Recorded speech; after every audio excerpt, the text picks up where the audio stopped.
제가 들려드릴 62번째 책은요, 토니 모리슨의 소설 술라입니다. 토니 모리슨은 미국 작가고요. 1993년 흑인 여성 최초로 노벨 문학상을 받았어요. 흑인 사회의 슬픔과 모순이 그녀 소설의 주된 모티브입니다. 그녀의 가장 유명한 책이자 노벨상을 수상하는 데 영향을 끼친 작품은 재즈입니다. 이번에 토니 모리슨의 소설을 하나 하려고 하면서 재즈를 할까 술라를 할까 고민하다가 술라로 정했어요. 재즈가 갖고 있는 화해와 용서보다 술라에서 보여주는 삶의 허무함이 저는 더 강렬했거든요. 나중에 재즈도 꼭 하도록 하겠습니다. 토니 모리슨은 일찍부터 작가로서의 명예를 누렸어요. 솔로몬의 노래가 77년 작품이고 그때부터 유명해졌어요. 작가이자 교수로서 왕성하게 활동했고요. 흑인들이 역사적, 사회적 고난을 알리는 흑인 작가로서의 책임도 다 해냈습니다.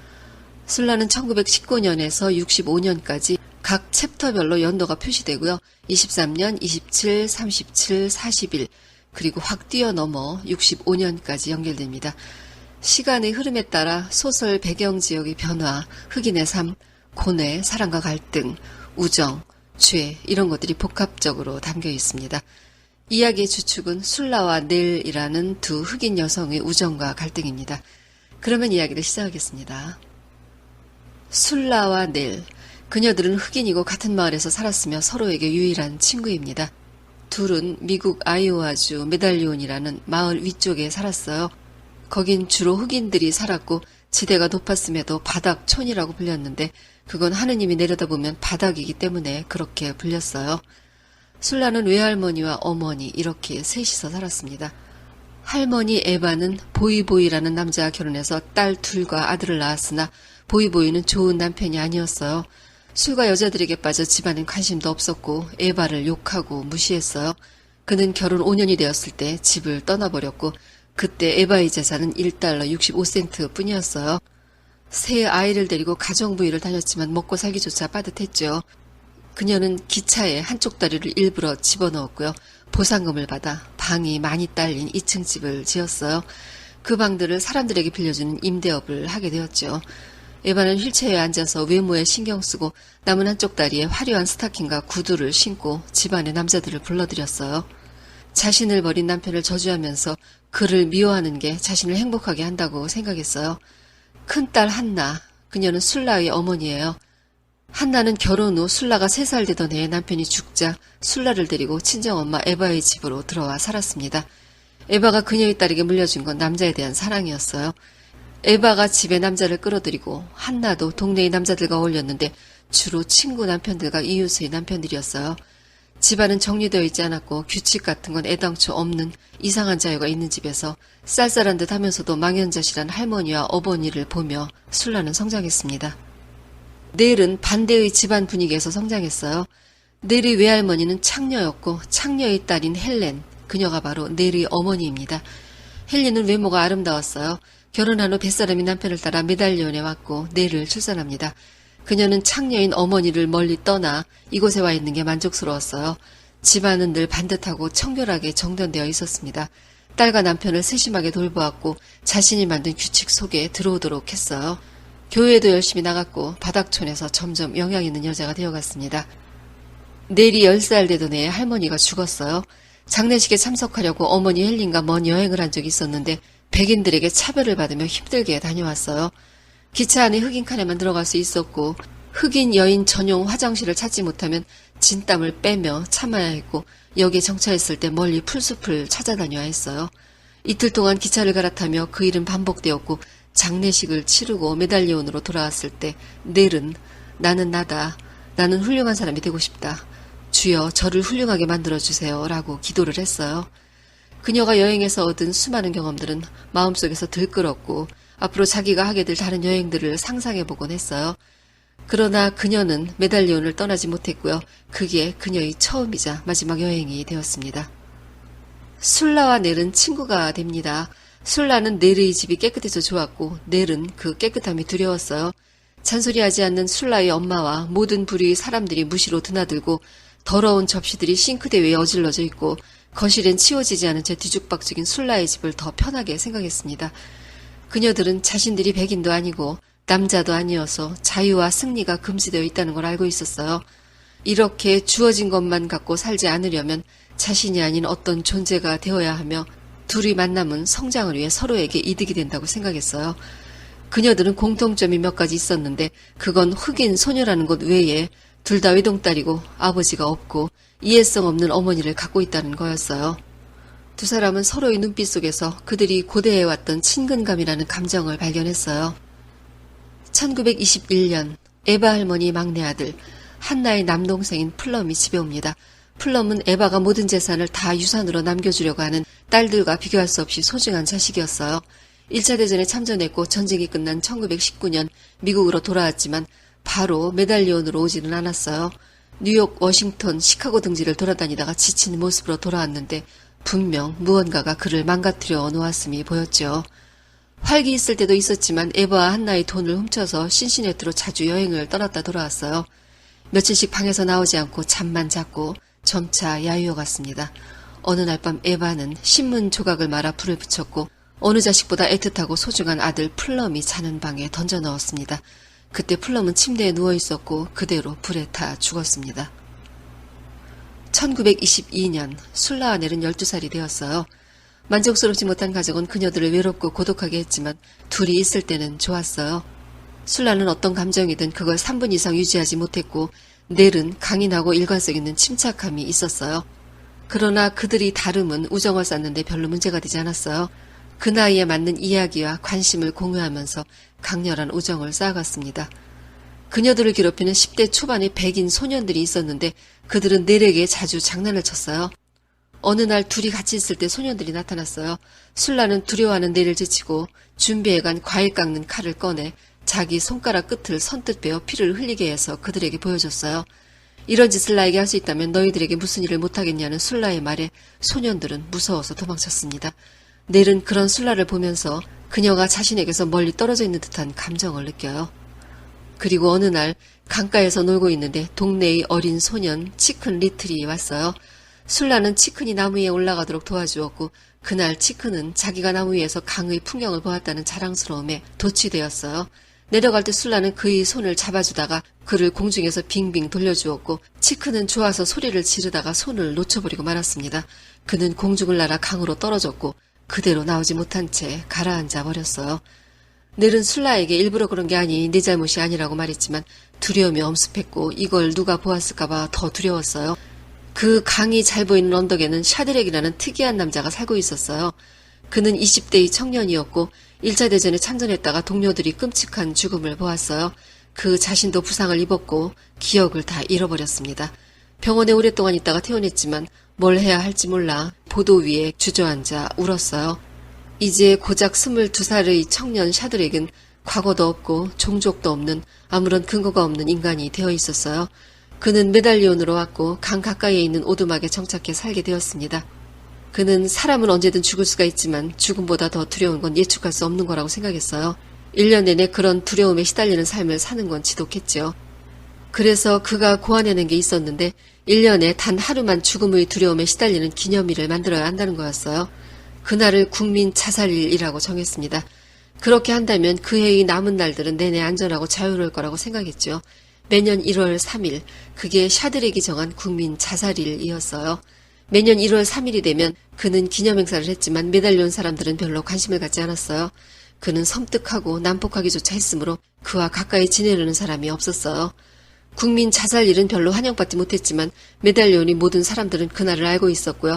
시간이 지나면서 그건 보통 명사로 쓰여졌어요. 그렇게 해서 국민 자살일은 조용히 메달리온 바닥촌 삶의 한 부분이 되었습니다. 그날 치킨 리틀이 술라의 손을 놓쳐 죽었을 때 넬은 샤드렉이 건너편 기슭에 있는 걸 보았어요. 술라는 샤드렉의 집으로 달려갔고 가면서도 공포가 밀려들었어요. 그의 평판은 이미 알 만큼 알고 있었기 때문이죠. 그러나 그의 집안은 포근하게 정돈되어 있었고 자기 집에 쳐들어온 술라를 샤드렉은 미소를 띤 채 보고 있었어요. 술라는 소년이 죽는 걸 봤는가 물어보려고 그를 쳐다보았고 그는 고개를 끄덕였습니다. 그날 이후 그들은 다시 만나는 일은 없었고 그 일은 그들만 아는 비밀로 남겨졌어요.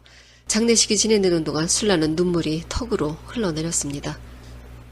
2년이 흘러 1923년이 되었어요.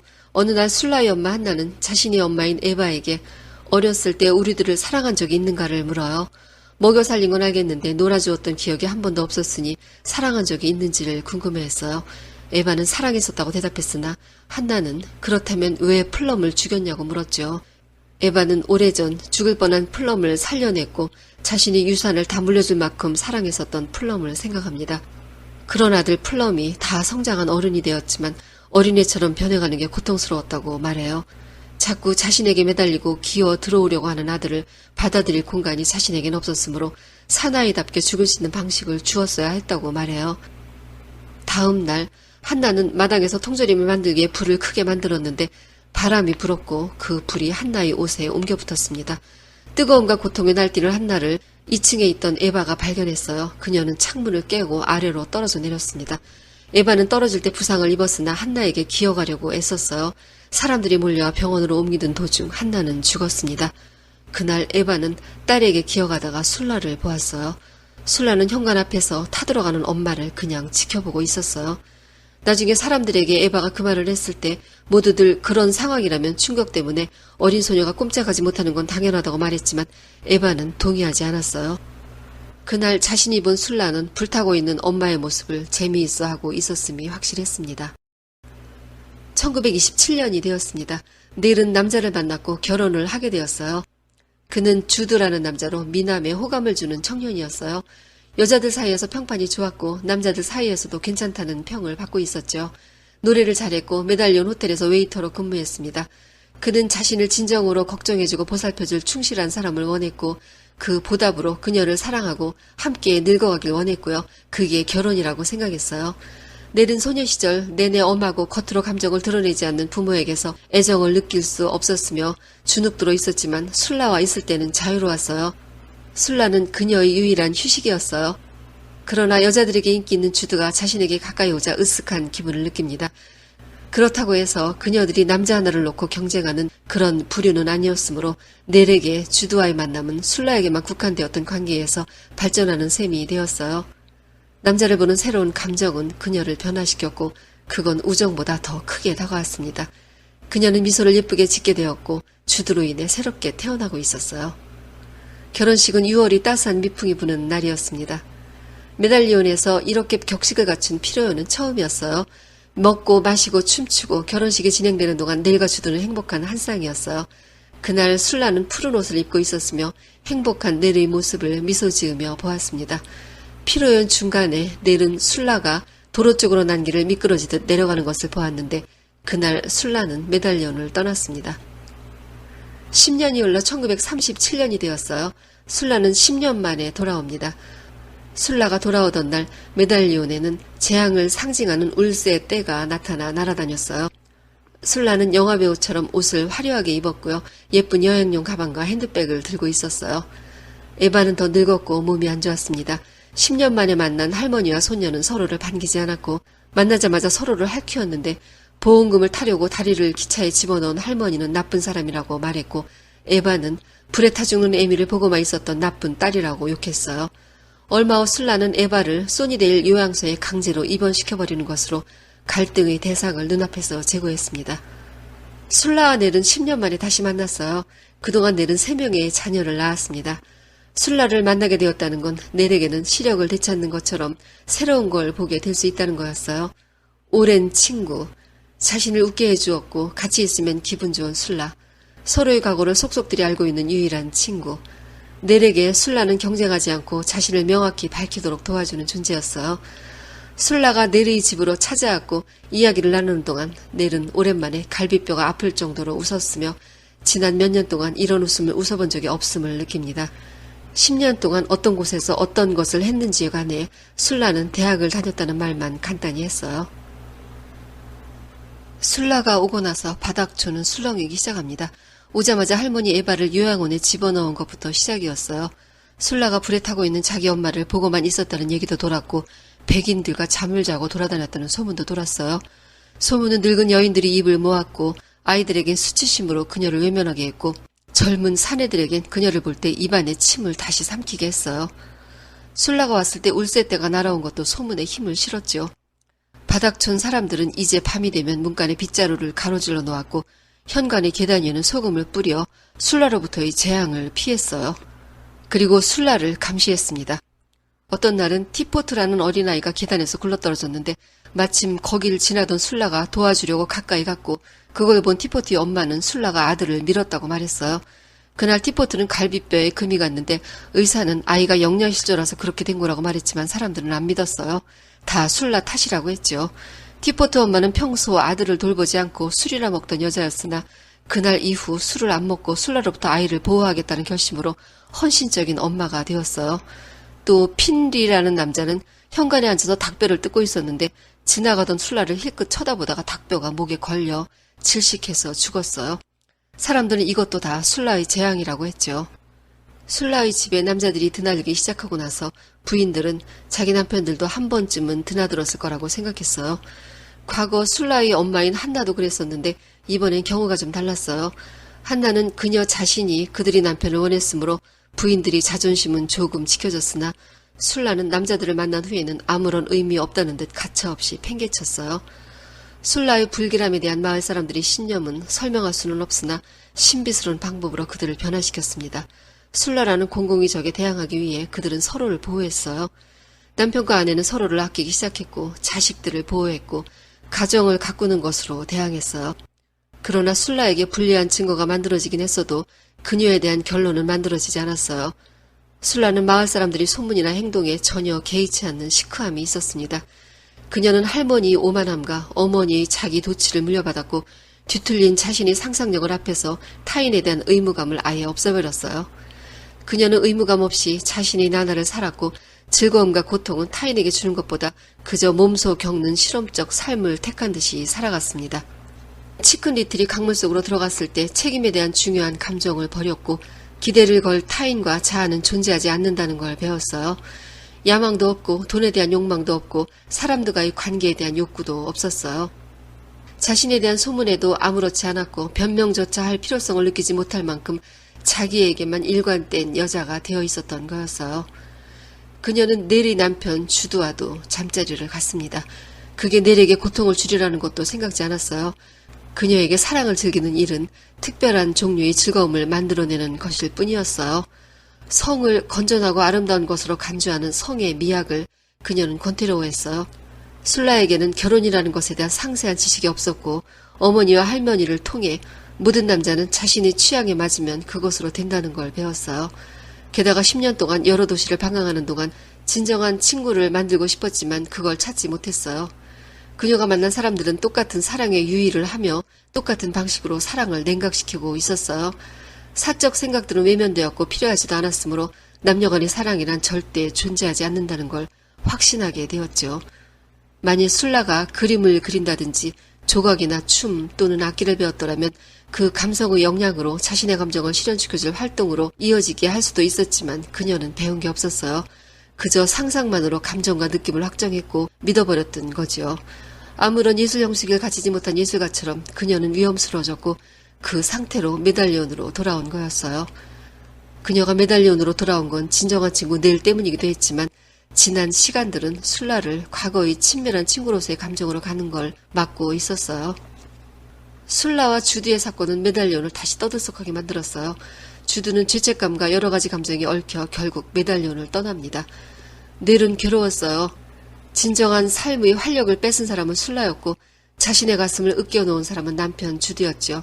그러나 자신의 감정을 술라와 이야기할 수 없다는 게 더 괴로웠어요. 그녀는 이제 아이 셋을 데리고 남편 없이 혼자 부양하고 양육하게 되었으며 단 하나뿐인 친구 술라도 잃어버린 셈이 되었습니다.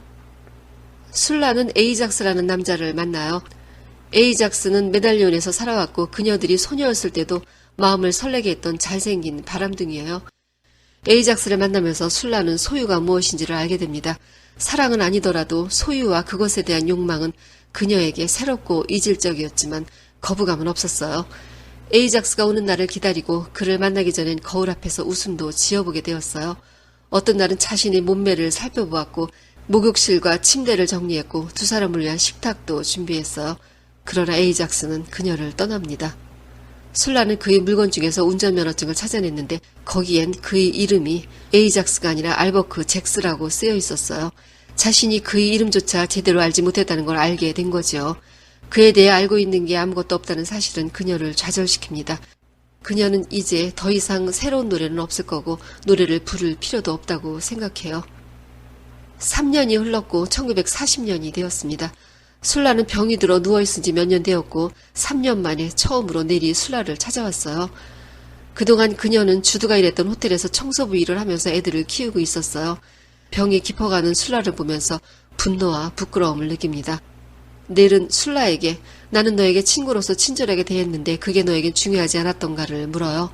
술라는 중요하긴 했지만 그건 어떤 사람에게는 중요하지 않을 수도 있고 어떤 사람에게 친절하다는 건 다른 이에겐 인색하다는 뜻이라고 대답해요. 넬은 술라의 대답을 듣고 그녀에게 지각 있는 대답이란 가장 어려운 것이라는 생각을 해요. 그리고 주두 아이를 물었지만 술라는 나는 그저 섹스를 했을 뿐이었는데 우리가 정말 좋은 친구라면 왜 그걸 극복하지 못하는가를 오히려 물었어요. 그녀들이 대화는 이어지지 않았고 예전처럼 즐거움을 느낄 수 없게 되었어요. 넬은 이제 다시는 찾아오지 않을 것이라고 말한 후 그 집을 나옵니다. 그리고 얼마 후 술라는 죽었습니다. 그녀의 죽음은 바닥촌 사람들에게 가장 좋은 소식이었어요. 얼마 전에 동네에서 창녀가 한 명 죽었는데 사람들은 그때 하던 일을 멈추고 장례를 치렀어요. 그러나 술라의 죽음에는 즐거움과 무관심만 있었습니다. 넬은 도맡아 장례를 치렀고 써니데일 요양원에 있는 할머니 에바에게 연락했지만 에바는 오지 않겠다고 했어요. 그건 자존심이나 복수심 때문이 아니라 자기 살부치가 흙 속으로 들어가는 걸 보고 싶지 않은 심정이라고 넬은 생각했습니다. 술라가 죽자 바닥촌은 예전으로 돌아갔어요. 이제 자신들이 자부심을 강화시킬 필요성을 찾을 수 없게 되자 남편과 아내들은 서로를 귀하게 여기지 않았고 엄마들은 더 이상 자녀에게 노력할 이유를 찾지 않게 되었어요. 서로에 대한 애정은 황폐한 훼손 상태로 돌아가 버렸습니다. 술라의 지금을 슬퍼한 단 한 사람이 있었는데 그는 강가 언덕에 살고 있는 국민 자살이를 만들었던 샤드렉이었어요. 그는 오래전 치킨 리틀이 죽었을 때 자기 집으로 찾아왔던 술라를 잊지 못했어요. 그때 그녀는 눈물로 얼룩진 얼굴로 그를 보고 있었으며 무언가를 원하고 있었어요. 샤드렉은 자신이 뭔가를 줄 수 있다는 생각을 그녀 때문에 하게 되었던 그날을 오래도록 잊지 못했어요. 그날 그녀가 떨어뜨리고 간 허리띠가 있었는데 그걸 침대 가까이 못 위에 걸어두었고 지금까지도 거기에 그대로 걸어두고 있었어요. 방문객이 있었다는 흔적, 그 흔적을 가까이에 두고 살아간다는 건 그에겐 즐거운 일이었어요. 그러나 그의 유일한 방문객은 죽었고 이제 아무도 오지 않을 거라는 생각을 합니다. 1965년이 되었어요.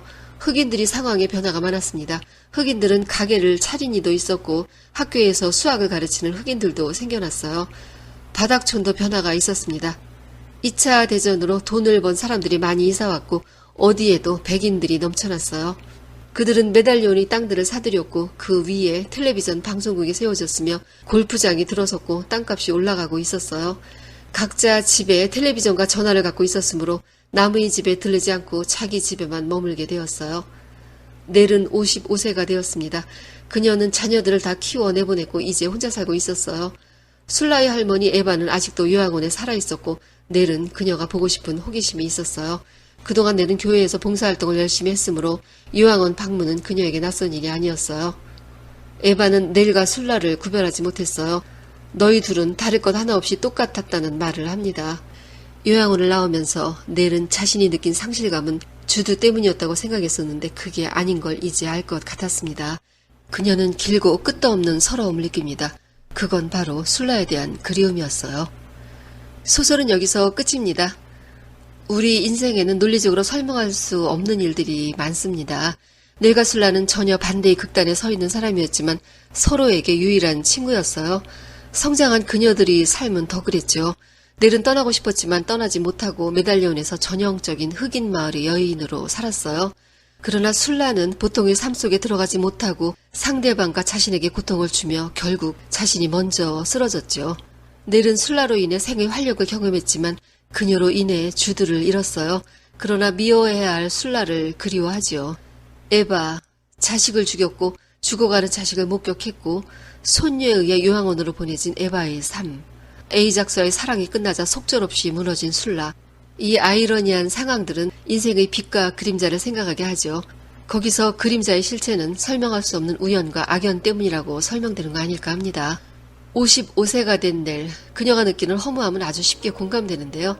자식들과 남편, 결국 사랑은 찌꺼기만 남고 인생은 무상하기 그지없음을 느끼는 그녀는 세상에 존재하지 않는 술라에 대한 사랑으로 외로움과 깊은 슬픔을 느낍니다. 1900년대 미국 흑인 여성의 삶은 타고난 스펙의 열악함으로 시작된 비극보다 어떻게 살았는가로 작가는 이야기하고 싶었던 거 아닌가 합니다. 그러나 국민 자살이를 만들었고 그걸 정착시키려고 했던 샤드렉. 이해받을 수 없는 인격과 행동이었지만 그게 은연중에 마을의 규칙이 되어가는 건 행복하고 싶은 사람들의 열망은 시간이 어떻게든 방법을 터준다는 생각을 하게 되는군요. 오늘은 여기까지입니다. 듣느라고 수고하셨어요. 좋은 책 가지고 다시 만나요.